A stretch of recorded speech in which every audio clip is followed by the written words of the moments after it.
Alhamdulillahi Rabbil Alamin Hamdan syakirin Hamdan na'imin Salatan wa salaman daiman ala nabiyyina al-mursalin Wa huwa sayyidul awwalina wal akhirin Wa ala alihi wa sahbihi ajma'in Amma ba'du Kaum muslimin yang dirahmati Allah subhanahu wa ta'ala,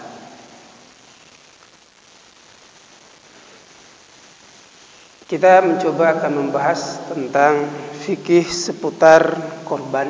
Ya, berkorban ini hukumnya adalah sunnah muakkadah. Ya, sunnah muakkadah bagi yang memang diberi kemampuan oleh Allah Subhanahu wa Ta'ala. Ya. Nabi SAW berkorban dengan 2 ekor kibas. Ya, dengan 2 ekor kibas yang amlah, ya, yaitu warnanya campuran antara hitam dan putih. Ya, ini memang kesukaan Nabi Shallallahu Alaihi Wasallam. Bukan berarti kalau mau korban kambing harus cari seperti itu. Ya, artinya memang Nabi menjadi suatu kesukaan beliau. Ya, maka beliau memilih warna seperti itu. Ya, bukan hanya amlah, ada warna lain yang kadang-kadang Nabi juga memilih warna itu untuk sebagai hewan korbannya. Ya, memang kalau kita lihat dalam riwayat Nabi SAW senantiasa berkorbannya kambing. Inilah maka tidak salah kemudian sebagian ulama mengatakan bahwa korban itu lebih afdal kambing, karena bagi orang yang kemampuannya terbatas dia bisa berkorban dengan kambing. Apalagi kita di NTT, di Kupang khususnya ini, alhamdulillah ya, kambing, sapi masih relatif murah. Ya, 1.200.000 untuk tahun ini sudah bisa berkorban lah, artinya sudah masuk standar korbannya. Nah, ini tentang keutamaan. Kita masuk pada pembahasan tentang korban sekarang. Tadi sudah kita sebutkan ada sunnah yang ditekankan. Walaupun sebagian ulama mengatakan wajib. Sehingga wajibnya itu hanya sekali. Ya, untuk diri kita itu wajibnya hanya sekali seumur hidup. Selanjutnya maka kita boleh berkorban untuk atas nama yang lain.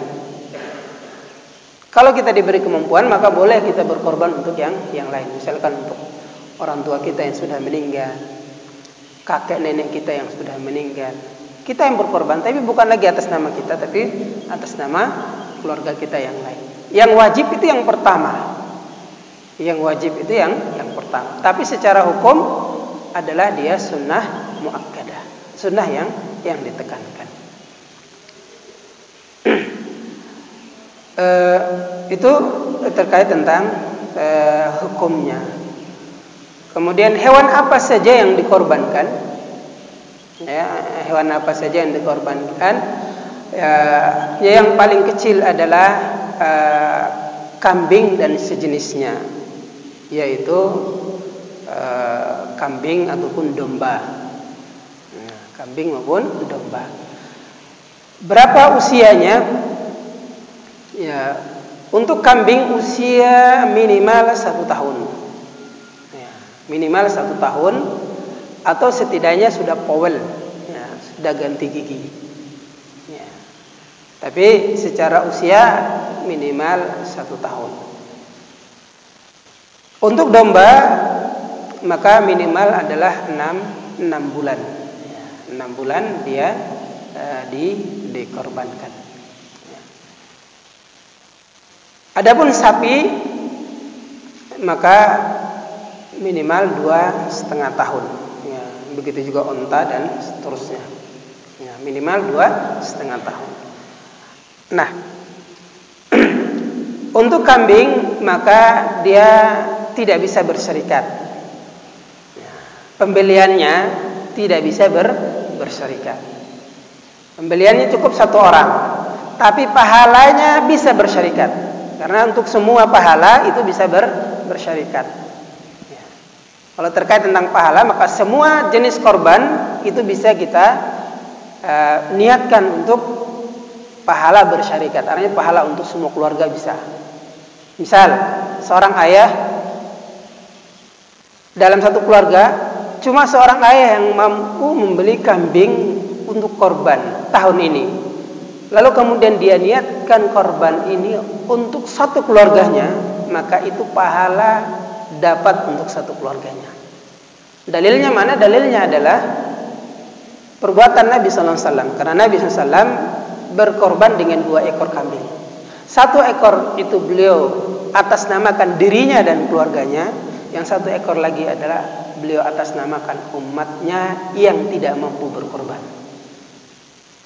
1 lagi beliau atas namakan untuk umatnya yang tidak mampu berkorban. Berarti pahalanya bisa bersyarikat. Adapun untuk sapi dan onta, maka bisa bersyarikat 7 orang. Ada yang mengatakan untuk onta bisa ber9. Ya, bisa ber9. Tapi kan kita di Indonesia tidak mungkin ya berkorban dengan unta karena mahal sekali untanya. Ya, datangkannya saja sudah kita tidak mampu, kecuali negara yang bisa mendatangkan. Ya. Sehingga di sini untuk sapi maka bisa berserikat 9 orang. Tapi misalkan ada 1 orang yang mampu berkorban sapi sendiri, maka tidak mengapa. Nah, tidak mengapa karena kita lihat Utsman bin Affan itu berkorban unta, ya, pernah berkorban unta sampai 70 sekian ekor. Ya. Jadi saking banyaknya, ya, dan dia sendiri yang menanggung itu. Ya. Sehingga untuk sapi ini tidak harus bersyarikat. Kalau ada yang mampu sendiri silahkan. Alhamdulillah kita di pondok mendapatkan amanah 1 orang 1 ekor sapi. Namun kemudian dia mengatasnamakan keluarganya yang setelah meninggal dunia. Artinya beliau sendiri yang menitipkan korban itu. Tapi dia minta tolong ini atas nama ya keluarga saya yang sudah meninggal dunia. Kita nggak apa-apa, ya, tidak masalah. Ya, ini terkait tentang hewan yang dikorbankan. Kemudian kondisinya seperti apa? Kalau usianya seperti itu, ya, maka kondisinya seperti apa? Kondisinya harus sehat. Ya, dia tidak boleh sakit. Ya, baik itu sakit berupa mata, ya, hidung, mulut, termasuk kulit yang kemudian mempengaruhi dagingnya. Ya, maka ini tidak diperkenankan untuk dikorbankan. Ya. Jadi yang harus dikorbankan adalah hewan yang memang sehat ya, secara fisiknya. Ya, maka tidak mengapa kita melibatkan dokter hewan untuk kemudian memeriksa calon-calon hewan yang akan dikorbankan. Nah, apalagi kita di sini ya sudah mendunia di mana-mana, rata-rata hewan korban itu dititipkan kepada panitia pelaksana kurban. Itu bisa masjid, bisa lembaga-lembaga dan seterusnya. Maka harus diperhatikan kesehatan daripada hewan tersebut. Ya, artinya dia tidak cacat, tidak pincang yang memang mengganggu pertumbuhan hewan tersebut sehingga dia kurang sehat. Ya. Dan di sini maksudnya termasuk bukan cacat karena misal kupingnya misalkan kena sesuatu kemudian sobek, ya, atau tanduknya menanduk sesuatu kemudian patah, ya, sepanjang itu tidak mengganggu kesehatan kambing dan dagingnya, maka tidak mengapa kita niatkan untuk korban. Yang dimaksud dengan penyakit di sini adalah penyakit yang kemudian mengganggu pada dagingnya, mengganggu kesehatan dagingnya, maka ini yang tidak dibenarkan. Ini terkait tentang kondisi dari hewan, baik sapi maupun kambing sama ya, dia harus sehat dan tidak cacat ya, cacat yang akan mempengaruhi kesehatan dagingnya. Selanjutnya kaum muslimin yang dirahmati Allah, terkait tentang pembagian daripada hewan korban itu, dalam hadis disebutkan hewan korban itu dibagi menjadi 3. Ya, dibagi 3, sepertiga itu untuk sahibul korbannya, sepertiga lagi itu untuk dihibahkan, ya, dihadiahkan, ya, kemudian sepertiganya lagi adalah disedekahkan, ya, disedekahkan. Ini kalau kita korban sendiri, ya. Kita korban sendiri. Artinya kalau dihadiahkan itu tidak harus orang miskin, kan begitu. Kalau dihadiahkan tidak harus orang miskin, ya, artinya bisa kita hadiahkan ke siapa saja dan tidak harus dia muslim. Bisa jadi tetangga kita yang non, kita hadiahkan, maka bisa kita berikan hadiah itu kepada mereka. Sementara yang disedekahkan itu adalah memang yang diberikan kepada fakir miskin. Ya. Pertanyaannya, boleh tidak diberikan juga kepada fakir miskin yang non muslim? Ya, kalau misalkan yang muslim sudah terpenuhi maka boleh. Atau misalkan tujuannya adalah ta'alluful qulub, ya, sebagai dakwah untuk supaya mereka lunak hatinya mau menerima Islam, maka tidak mengapa. Ya. Termasuk kondisi kita di NTT ini, khususnya di Kota Kupang. Karena kita umat Islam minoritas, tentu kurban kita cukup melimpah. Ya. Boleh tidak kita berikan kepada mereka? Boleh. Ya. Sepanjang jatah umat Islam sudah terpenuhi dan dagingnya masih melimpah, maka boleh. Bahkan kaum muslimin yang dirahmati Allah, kalau misalkan daging itu sudah dibagikan juga masih melimpah, maka silakan diolah, kemudian ya diberikan pada waktu yang akan datang kepada orang-orang yang membutuhkan, atau mungkin dibawa keluar daerah yang lebih membutuhkan, walaupun itu sudah lewat harinya. Sebagaimana kita ketahui, banyak negeri-negeri Afrika itu mendapatkan sumbangan daging yang sudah diolah oleh kerajaan Saudi Arabia, yang itu adalah daging dari apa? Daging korban.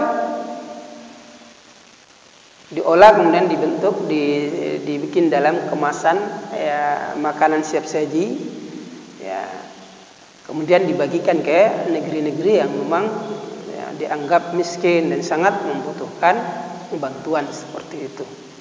Dan itu adalah daging korban. Bayangkan kalau di Saudi itu lengkap, kambing, sapi, unta, ya. Dan itu luar biasa banyaknya, hewan begitu melimpah, maka tidak mengapa diolah kemudian dibawa atau disumbangkan kepada orang-orang yang membutuhkan, walaupun sudah lebih dari harinya, karena yang utamanya hari pertama, yang kedua hari ke-11, ya, tanggal 11, tanggal 12 dan tanggal 13. Itu lebih utama. Panitia pelaksana korbannya misalkan dijadikan daging kaleng, ya, siap saji, kemudian nanti disumbangkan pada waktu-waktu yang akan datang, maka boleh saja. Ya. Nah, kemudian kaum muslimin yang rahmatullah Allah, hewan korban yang sudah diniatkan korban, maka tidak boleh diambil apapun untuk keperluan bisnis. Ya. Tidak boleh diambil apapun untuk keperluan bisnis oleh sahibul korbannya. Contoh apa? Kulit. Ya. Contoh kulit. Ya. Mungkin kulit hari ini orang malas mengelola untuk jadikan makanan. Yang ada dikelola tapi untuk dijadikan sebagai bahan, bukan makanan. misalkan dibikin tas, dompet, tapi kan itu orang-orang atau lembaga-lembaga tertentu yang mengelola. Sehingga kaum muslimin banyak yang tidak mau ambil karena memang tidak bisa ngelola. Tidak bisa ngelola. Nah, ini karena ada bisnis di situ, ada orang yang membeli kulitnya, maka sahibul korban dia tidak boleh memanfaatkan kulitnya itu dijual untuk sahibul korbannya. Pertanyaannya, nah ini kemarin ditanya juga oleh sejak kakek saya, sempat saya jawab, cuma di dalam WA saya jawabnya tidak sempurna. Bagaimana kalau itu diolah oleh pelaksana korban, panitia, dijual oleh panitia? Maka oleh ulama ya sekarang dibolehkan dengan dua catatan. Dijual, kemudian uangnya disedekahkan oleh panitia kepada orang-orang yang membutuhkan, atau misalkan dijadikan kas masjid tetapi alokasinya nanti juga untuk kaum muslimin yang membutuhkan. Maka ini boleh, ya boleh. Jadi sebagaimana beberapa fatwa-fatwa mutaakhir menjelaskan tentang demikian. Ya. Kemarin kami sendiri bertanya kepada Ustadz kami, Ustadz Dr. Ahmad Hanafi, ya, beliau kami tanya tentang itu, beliau menjelaskan hukum asalnya tidak boleh dulunya. Namun kemudian belakangan oleh para ulama dipandang ternyata kulit ini banyak tidak dimanfaatkan. Ya, tidak dimanfaatkan. Tapi ada perusahaan-perusahaan tertentu yang memanfaatkan. Lalu kemudian itu ada nilai bisnisnya. Nah, bagaimana? Maka kemudian oleh para ulama dikeluarkanlah fatwa bahwa boleh dijual, tapi bukan sahibul korbannya. Yang mengambil untung dari situ bukan, nggak boleh. Yang boleh jual adalah panitia pelaksananya. Yang itu juga nanti digunakan untuk umat Islam. Maka dua kemungkinan tadi. Duitnya disedekahkan atau duitnya dijadikan kas, tapi nanti lagi-lagi untuk membantu kaum muslimin yang du'afa. Ya, membantu kaum muslimin yang du'afa. Jadi boleh. Nah, termasuk kaum muslimin yang dirahmatullah Allah. Kalau misalkan hewan yang kita siapkan untuk dikorbankan ini punya anak, punya anak misalkan, maka anaknya tidak boleh diambil oleh sahibul korban. Misal ada seorang yang niat korban tahun ini, tapi dia beli hewan korbannya sudah setahun yang lalu. Dia sudah siapkan hewan korban setahun yang lalu. Sapi ini akan saya korbankan tahun depan. Artinya untuk dirinya dan keluarganya barangkali sudah dia niatkan. Bukan dia jual ya, tapi dia siapkan hewan itu untuk korban dirinya dan keluarganya tahun ini. Nah, di dalam perjalanan dalam 1 tahun ini, sapi ini melahirkan anak. Sapi ini melahirkan anak. Ini menunjukkan bahwa korban tidak harus jantan. Apalagi kita tahu, ya jantan itu hewan yang cukup, ya jumlahnya lebih sedikit dibandingkan dengan hewan betina. Ya samalah dengan manusia, laki-laki lebih sedikit daripada perempuan. Begitu juga hewan. Ya. Maka tidak mengapa. Ya. Kalau ada orang yang niatnya korban sapi, ini sapi betina, sudah dia niatkan. Tapi ternyata sapi ini kemudian mengandung dan melahirkan sebelum dikorbankan. Maka dia yang sudah diniatkan tetap dikorbankan. Anaknya juga dikorbankan. Nggak boleh anaknya dipelihara. Karena yang sudah diniatkan itu semuanya harus dikorbankan. Kecuali anaknya masih sangat kecil.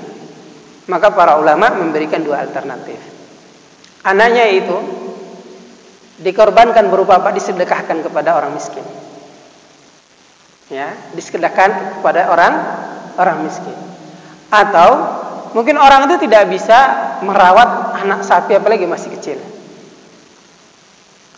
maka kita jual kepada orang peternak misalkan yang memang mampu merawat, uangnya kita sedekahkan. Tapi yang induknya tetap sudah diniatkan untuk dikorban, ya dikorbankan. Jadi itu tidak boleh ya pemiliknya atau sahibul korban mengambil untung karena sapinya itu punya anak. Alhamdulillah, ini diniatkan untuk 2 tahun lagi korban. Enggak boleh.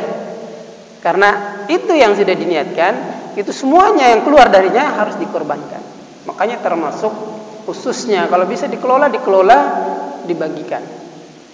Ya, kecuali memang tidak bisa dikelola oleh panitia pelaksana, maka ya tidak mengapa, ya, tidak mengapa. Tapi kalau bisa dikelola, alangkah baiknya. Karena semua yang dikeluar yang ada dari hewan korban tidak boleh dibisniskan lagi. Ya, kecuali tadi yang boleh itu bukan sahibul korbannya, yaitu panitia pelaksana, tetapi lagi-lagi kegunaannya dari hasil kulit yang dijual misalkan, ya, kulit yang dijual, tanduk misalkan ada yang mau beli tanduknya, termasuk sapi misalkan, ada yang mau beli ke panitia, maka uang itu juga tetap digunakan untuk boleh dengan catatan uang itu hanya digunakan untuk apa? Untuk mereka yang membutuhkan. Saya rasa ini dulu barangkali penjelasan kita terkait tentang kurban, untuk lebih mempertajam ya pengetahuan kita, boleh kita berdialog, berdiskusi sepanjang yang kami bisa jawab, insyaallah kami jawab. Wallahu taala alam. Hadanallahu wa iyyakum ajma'in wa sallallahu salli ala nabiyyina Muhammadin wa ala alihi wa sahbihi ajma'in wa akhiru da'wana alhamdulillahi rabbil alamin.